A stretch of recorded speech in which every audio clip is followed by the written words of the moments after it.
Good afternoon, everybody.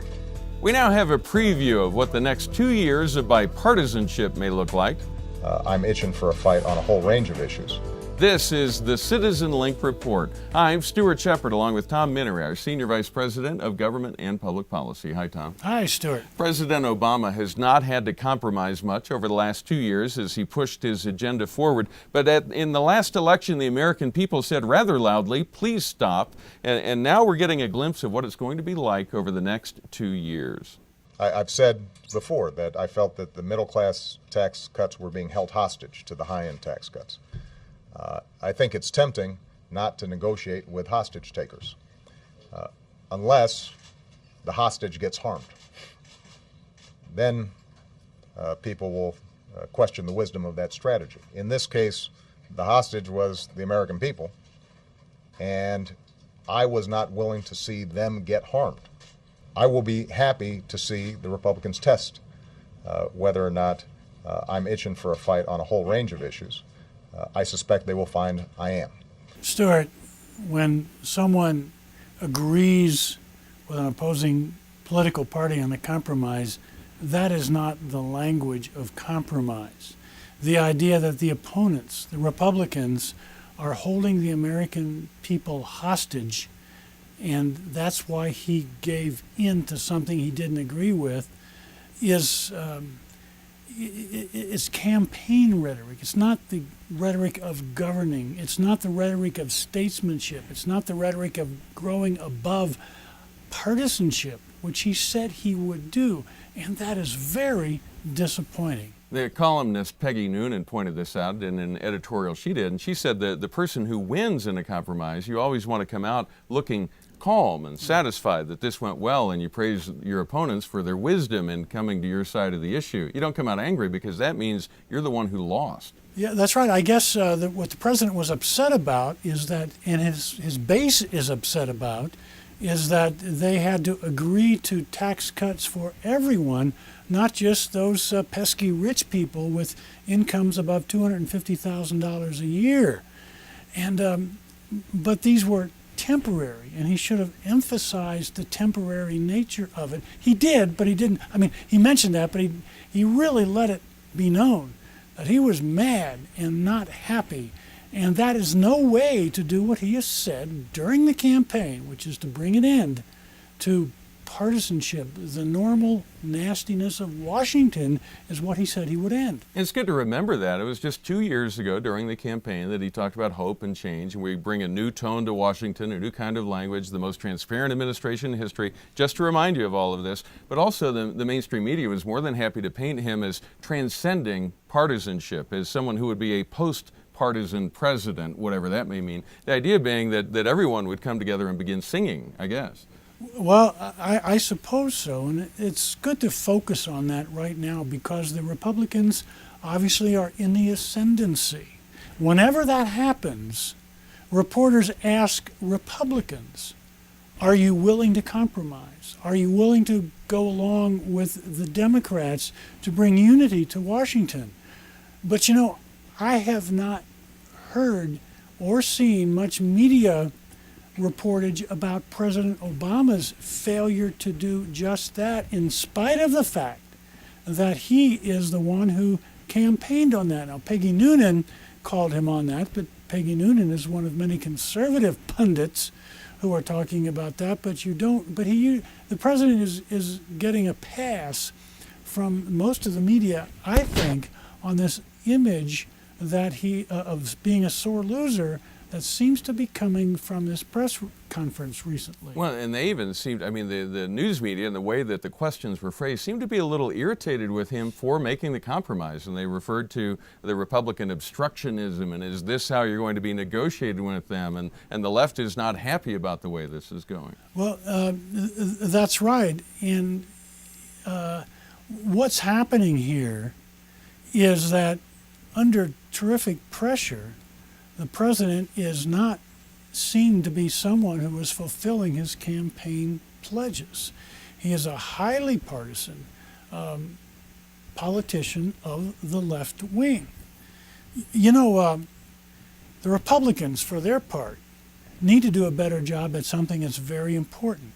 explain why these so-called tax cuts for the wealthy are so important. Now, let's unpack that a bit, because even now you're using the language that the other side likes to use. Yeah. Tax cuts for the wealthy is the way it's always phrased, as if to make some kind of separation in class, that they're not Americans like we are. They're somehow in a different grouping that should be treated differently. Well, that's right. And the president, in one of his interviews during the campaign, I think it was one of the broadcast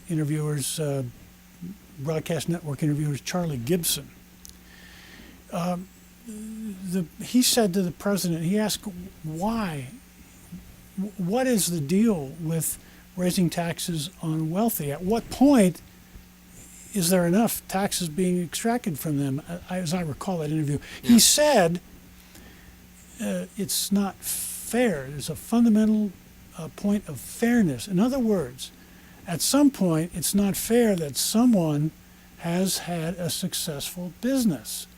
And that tells a lot about the nature of politics on the left. It is class warfare. But as I was starting to say, the Republicans need to do a better job at reminding people that much of the income above $250,000 per taxpayer is business income. In other words, the tax laws are such that it's better for a small businessman to add his income from his business to his personal tax return. And that's about all I know about that. I'm not a tax expert. But the Republicans are not doing that. It seems like they're just taking it on the chin when they... If I may, let me interject and help explain that. I think for most of us who make a salary or an hourly wage, when we hear the politicians in Washington talk about this $250,000 hurdle, we're thinking in terms of that's a check coming to that individual. That's not the case. Much of that income is tied up in a business or elsewhere, and their actual take-home may be nowhere close to that. Well, that's right. And as I say, I don't think the Republicans are making that case enough. You see, the president himself said during his press conference, the very best policy is to create jobs.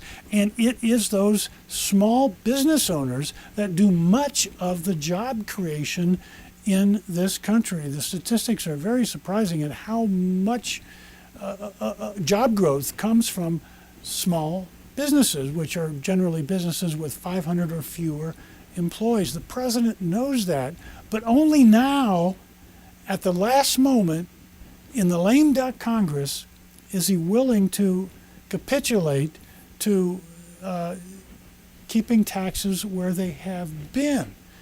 And his first effort was to pass the stimulus, which is to increase government money going to government projects that are all temporary in nature, not to permanent job creation by private businesses which permanently expand and create real jobs. They're not temporary government jobs such as were created during the stimulus with infrastructure, road projects, highway projects that came and they went. Mm-hmm. The idea of private sector is to create jobs that will be rather permanent. Perhaps be a career, even. Yeah, until the next downturn, of course, but business is always cyclical. The president also had a few words to say in the news conference about the incoming House Speaker, John Boehner. Listen to this. Once John Boehner is sworn in as a speaker, then he's going to have responsibilities to govern. You can't just stand on the sidelines and be a bomb thrower. Well, that's just another example of the president who does not seem to be rising to his own campaign promise of bipartisanship, of statesmanship, of expanding beyond the normal ways of doing things, which is to snipe at your opponents. That seems exactly what he's doing. So now, let's just accept that we're back to old school hardball politics, no more illusions about a post-partisan, transcending partisan kind of president in the White House. As Christian conservatives, how should we take in all the posturing, the battles, the brinksmanship that we're about to see over the forthcoming couple of years? Well,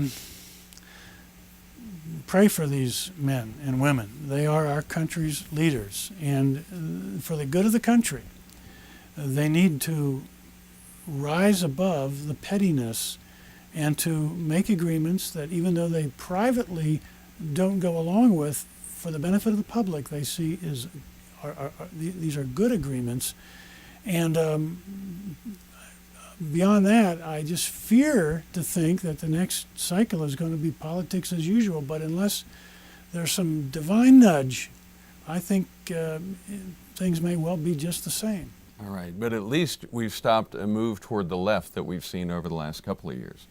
Well, that is right. Now, in the tumultuous nature of the lame duck Congress, who knows what lies beneath those massive hundreds and hundreds of pages of bills that are going to be coming within the next week. So this may be the last gasp of left-wing liberalism for a while, but it may be a big gasp, and who knows what's going to happen. All right. Well, thank you, Tom. We'll be keeping an eye on it, of course, and talking about it every week here on the CitizenLink Report. Hey, if you haven't tuned in already, we encourage you to listen to the Focus on the Family broadcast Tuesday and Wednesday of this week. The special guest is President George W. Bush, and it's a great interview. You can also find that on the FocusOnTheFamily.com website if you want to listen in. Thanks, Tom, and thanks to all of you who are watching, and we appreciate hearing from you now and then. You could always write to us at mail@citizenlink.com. We encourage you to pray for our elected officials and our nation, as Tom mentioned. Pray for our future as we all move through this together. And remember, stand tall and be heard.